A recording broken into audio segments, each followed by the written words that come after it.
You're not that bothered about getting in it?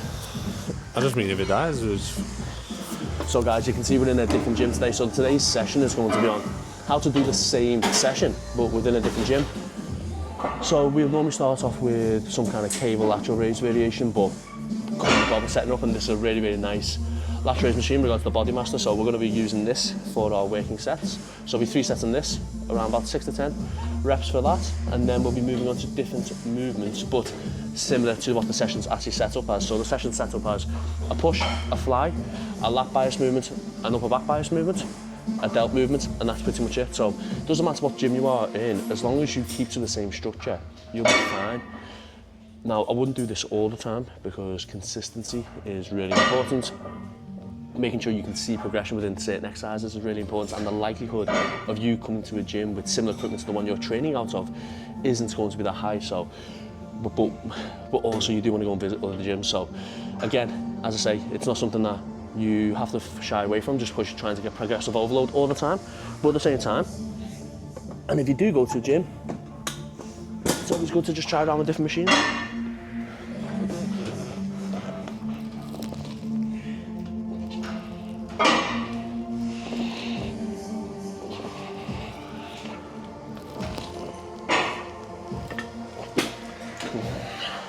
I'll do a working set next. So, first working set, we'll do 6 to 10 reps. Jake's just done his set, and he made the statement of it gets heavier towards the top. So, everyone who's watching this, I like to see if he's right or wrong. So what you're going to do is look and get this thing here, and you're going to be trying to figure out if it does get heavier towards the top or not.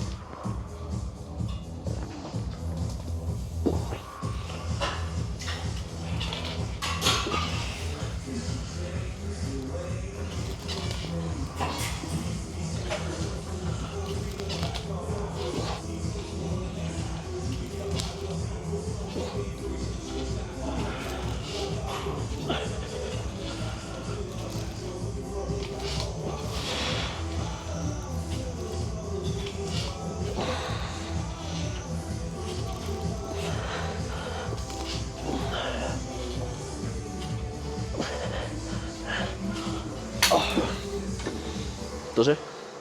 Does it, yeah? I'll have a look, I'll work on myself. So we've got Jake just doing his last warm-up set here. You can see here that we're doing, let me just put this on. Yeah, it's tracking the face. So we're doing an incline nautilus press here, converging. So normally on torso, we do incline chest based movement. So just swapping like for like. Now it's a little bit different to the Smith press in regards to this does converge, but it's a cool piece of kit. We don't have it in the gym that we train out of. So we're gonna try and make the most of it. So Jake, what do you reckon you're gonna do 4 plates? So Jake's gonna do 4, I'm gonna try and do 6. And we'll take it from there.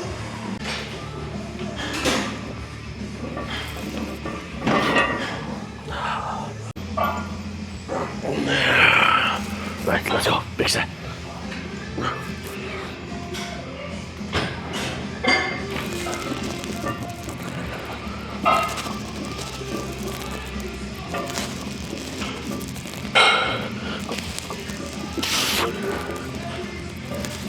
Yep.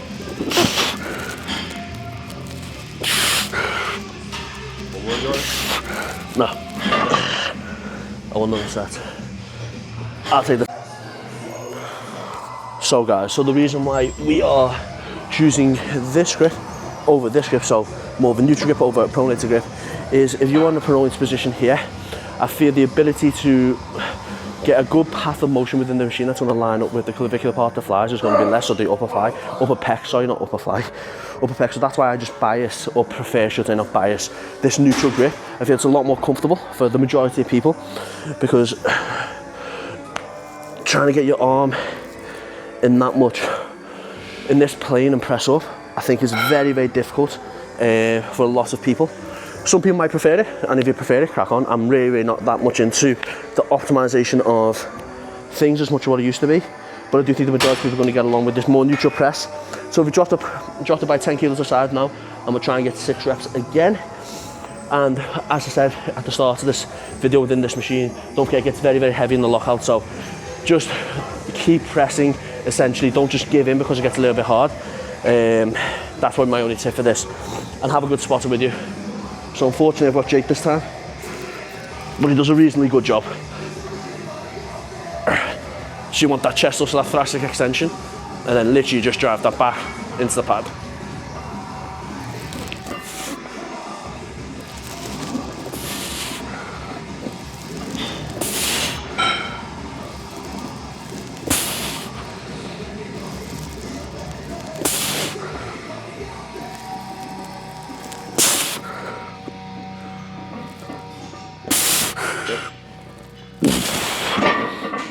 Because it converges and the plane motion of the machine is in this plane here, when you can actually truly get the pec short under load, whereas if you're on a Smith, because you've got the stacking part, the stacking of the joints, when you're in this position, there is no tension on the pec. So that's why it's a great machine.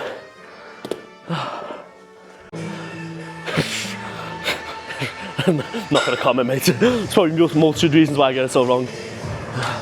So guys, we are now going to do prime pec deck. Now we've got this in our gym. Now it is a different version, this is a newer version, so load might not be the same. So we're just going to do something similar. But again, same movements, same cam setting, which is cam 5. Yep, Jake has set it correct, cam 5. So yeah, very similar movements, but again, following the same pattern. Even if we didn't have a prime piece of kit, is what we do in our normal session.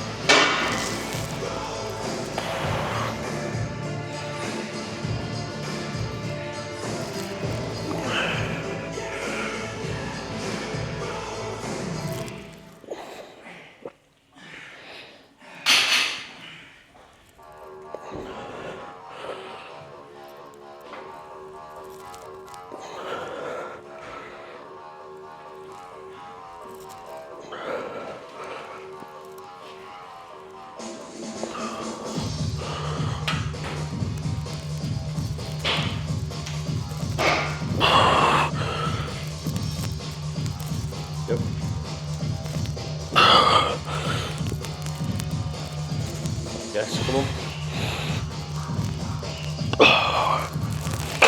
Oh, fuck me. So, with the pec deck, obviously, we're not getting any elbow extension. So there's no argument, you can do whichever one first. But because we're not taking elbow extension onto it, and we're just having horizontal adduction to it, just getting that pec short. And because we've loaded it on cam 5, we are trying to bias that length and range a little bit more. So you do want to spend a little bit more time there. A lot of people just bounce off that bottom part where you get a lot of bang for buck. You don't have to rest too much here, but I do think you need to complete the rep. So slight pause on both ends is my preferred style.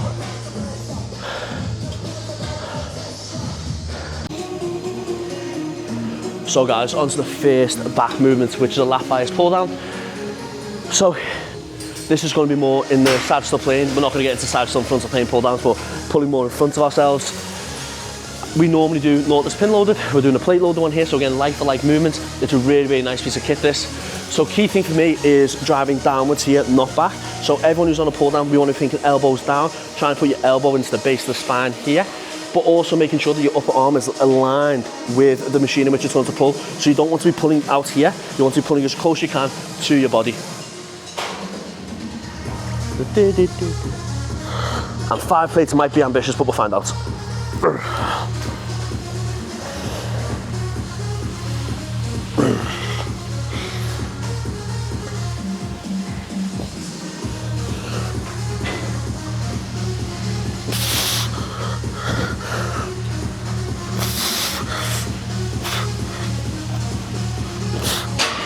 My spotter wasn't really playing a ball here. So 5 plates was ambitious, that was 4 reps. So aim for a little bit higher rep in the next set. Bit of a gamble. So we're actually going to do a proper set now, so we've got 4 plates, so I should get around about 7 to 8 reps on this. Not the 4 reps in which I've got then, but you'll be able to see a bit more in regards to the path in which I'm driving my elbow in now. Even though I don't think I fucked up that much on the top set, you should get a better view of what it should look like. You should see my upper arm now move right in line with my lat.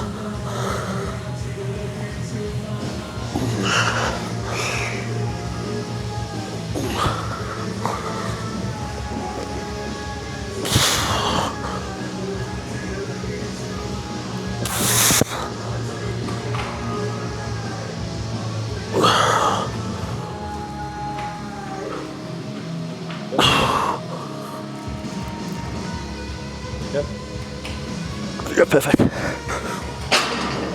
People always talk about how far should you let your arm go. And for me, it's as long as I can keep my lat in contraction here and not let my scap elevate in this movement in which my trap will then pull it back into place, I can go as high as I can as long as I keep my lat or my scapula from upwards rotating here. I think that's technical terminology. Chris also shouts at me otherwise.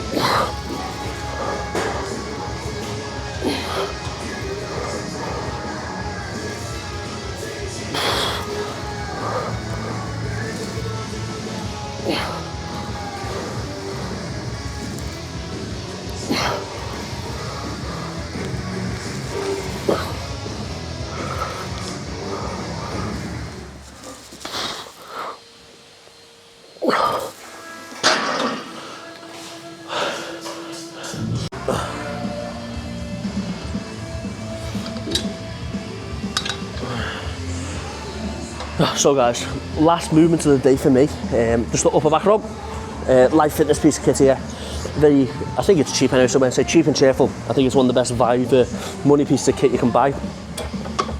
Decent profile, nice up chest support.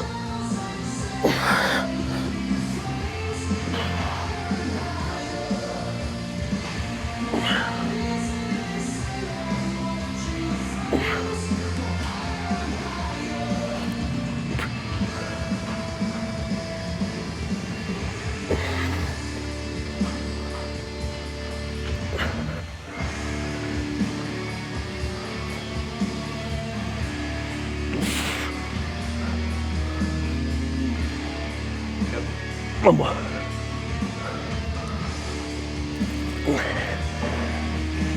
Yep. So different to lat bias movements, I am actually focused on retracting and protracting the scapula. So really think about getting the shoulder blade protracting and then retracting, as I go for the movements. Pronated grip here, I'm not really used to doing pronated grip. I might go to a neutral grip for the next set, just see how that feels.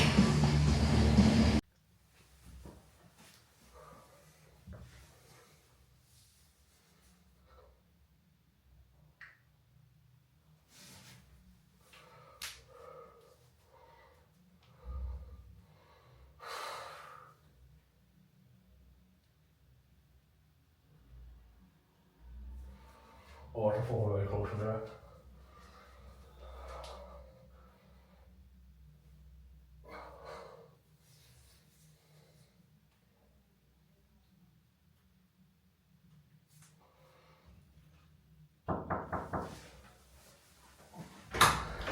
No. Hey mate. No rush. I was just seeing someone. Okay, Later.